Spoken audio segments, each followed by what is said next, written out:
पेलू बाऊ पेलू बाऊ इहो बिया त अपना ससुर पर तनको ध्यान नहीं खे देत। दिन भर लागो रहतिया। पेलू बाऊ ए पतोहिया अरे निकल ना रे। का बाबूजी? ए पतोहिया हाँ बोली ना बाबूजी। गोड़वा बड़ा दुखाता तनी आके दाब देबू। अच्छा रुकी दाब देता नहीं। पेलुआ घरे बाकी कोई गइल बा ना बाबूजी वो तो गइल बनी गांव में घूमे।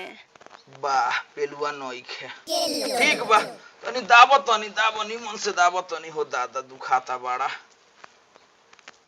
कहाँ कहाँ रुआ गइल रहनी हुई? अरे मत पूछ बाबूजी के तारा गाड़ के समास नइखे बड़ी घूमत रे तार बाबूजी घरी पंचायत में। हेने का दाबो तारू हेने तनी हेने दाबो हेने। बाबूजी दुखात हेने बा तो हेने का है? अरे पोतोहिया हमरा दुखाता कि तोरा दुखाता? हम नु बताएम केने दुखाता। जांघवा बानू जांघवा चलो चलो तो बुझाता फाटो ताटे। अच्छा हां तनी यही पदाब दो। एगो तो तू है हमर दुलरुआ पतो हो बारू बहू तनी हाथवा है ने देबू। हाथवा में कुछ लगावे लुका हो बड़ा गोर लौकता। ए बाबूजी ई का करते नहीं?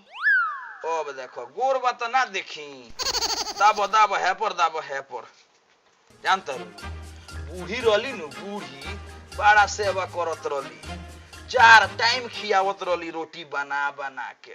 जाय दी बाबूजी हम बानी नु। तू कहाँ हमरा पर ध्यान दे तारू?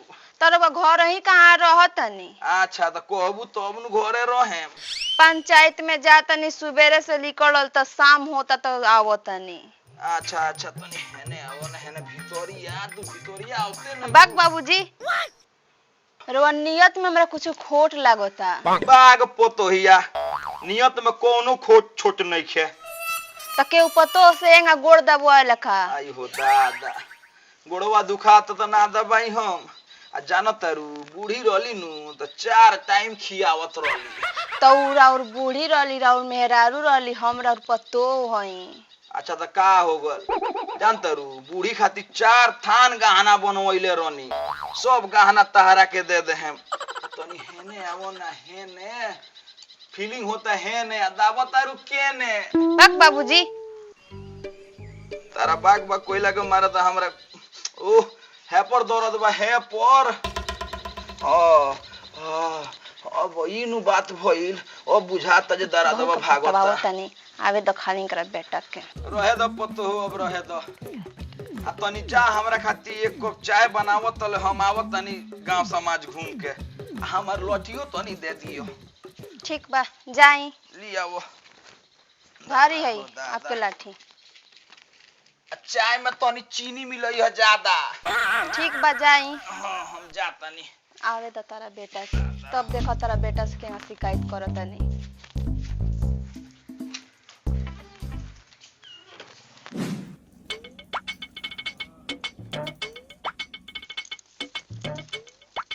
रे कौन फूल झड़ी घास गड़तारी बाप रे बाप। रे हमार चश्मा के लेंस खराब बा कि हमार आँखिया खराब बा रे। तो हो गोर पीठ देख के रे गांव में कहाँ से धोन आइल बा रे दादा।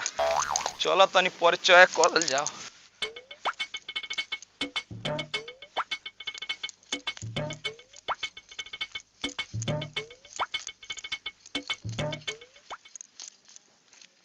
आया बुची हाँ प्रणाम बाबूजी। खुश रहो। खड़ा होको पहले खड़ा होको। बोली ना बाबूजी। आता है नहीं यारवा कहाँ हो? पोट जीरुआ। अच्छा पोट जीरुआ। हाँ बाबूजी। हाय दादा हो दादा पोट जीरुआ के हो? हाँ तो अबे को होता नहीं जे पोट जीरुआ को नहीं हो इतना सुंदर काहे बिया। अच्छा बॉबी अच्छा कोनो बात का करता नहीं बाबूजी? आज कहाँ कुछ कहता नहीं तन से पीठ पर ठपठपा के आशीर्वाद देता नहीं। तो तनी दूर से आशीर्वाद दी। आ दूरे से लेबू तो तारा आशीर्वाद के कोनो असर पड़ी। अच्छा हमरा के ई बताओ कामना क्लास में पढ़ले बानी? पहिला में हाँ एमे उमे सब में पास नहीं थू ना।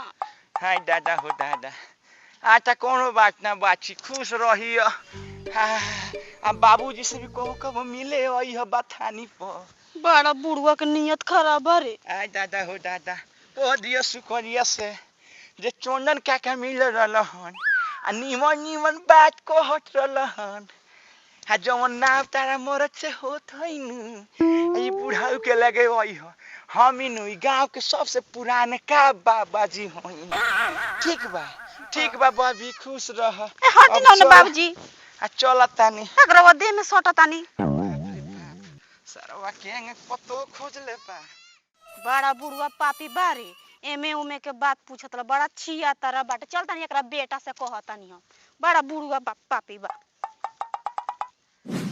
4 दिन से पियावा पानी पाता तोरो गाजी हो।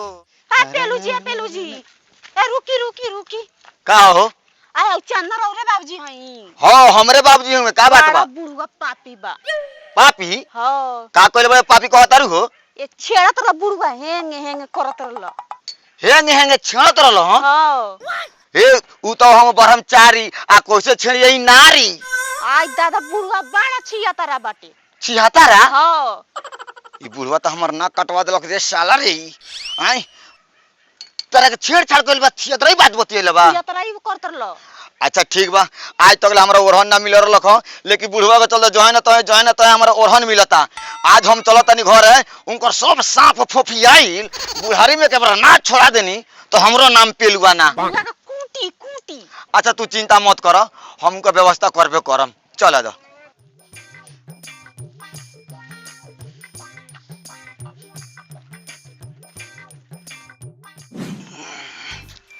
बाप रे बाप साला साइकिल हमरा के दशा क देला बा रस पसेना छूट गइल ए मेहरारू बाप रे बा ए मेहरारू ए तारा नइका सुनात का हो बाप ओही बेर से चिल्लात मुंह दुखा गेल कहत का हो हाय कथि लेले बाड़ू पानी तो हो पानी हो लिया हुआ है ने दो है ने पानी ले ले बाड़ू तो बाप रे मियाँ तो साफ पहले ही गरमाइले बा पहले पी लेबे दो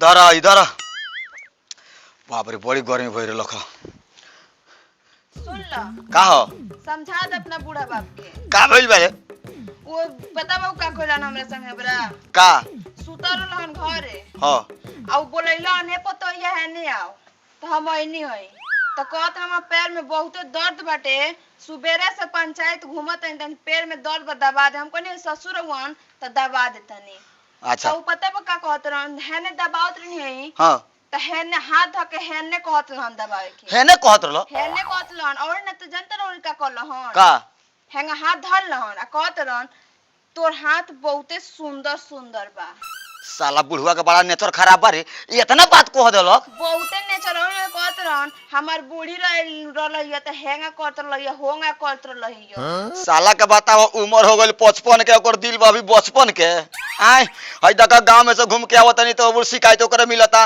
जे तहार बाप से हैंग कहत रह छड़खानी करता रहन बताओ ओकरा चलत हमर लाजे कोई गांव में घुमलो मुश्किल हो गई छोड़ छवारी के बानी हम तो हमार शिकायतें नहीं खियावत आई बुढ़ाई जाता साला ते नहीं तो इतना बात कहता कहां बा बुढ़वा केना ये खेत में हां आवे दो साला बूढ़ हट के आवे दो आज उनकर व्यवस्था करतनी अरे माला कचवा बनी है गोलगप्पा लाओ दया को तार बूढ़ा बा पेलू अरे हमर बेटा डार बुझाता घुस गल भीतर घूमत खेत भीतर घुस गई पूरा बुझाता रे बेटा की तोरे फाटता आ कौन गाना गावत रहल हो अरे माला कचवा बनी है गोलगप्पा माल कचवा बनी है गोलगप्पा ये तार बुढ़ारी में तार गाना लौकल बा अरे सरवा रे तो बाप पर हाथ छोड़ तरी रे बाप पर हाथ तोरा चलते ई बताओ जे गांव में गईनी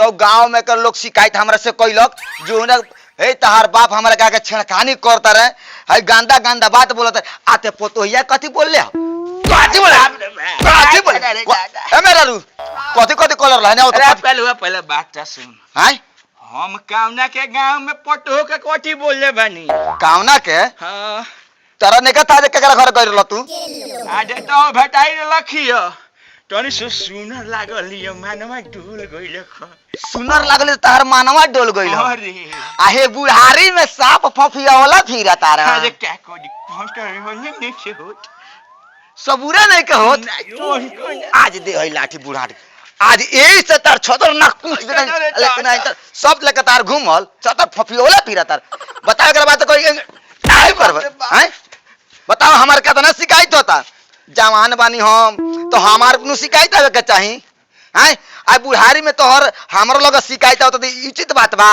रे सारवा तो जन बुढ़ा जाला ओकर मन ना करेला मन करेला बुढ़ा मन कर नहीं करत हैं मन तू तार खोदता सब कुछ नहीं साला कर कुछ अबे बे हमार तो होती यार बेकार को लग सरवा के आले बुढ़ारी में गहवन फुफिया वाला फिरता रहे मेरा रू आज उनको कोस के व्यवस्था कइले बानी अब देखो कोई घूमे ना जइहे उ अब ओकरा के बाद खाना वाना को बंद कराऊ नतिया बुढ़ा के ठीक बा और चाल करी है ना तो तू जइए है ना ओकर कोनो टहल महल मत करियो चलो ठीक बा चली बाप रे बाप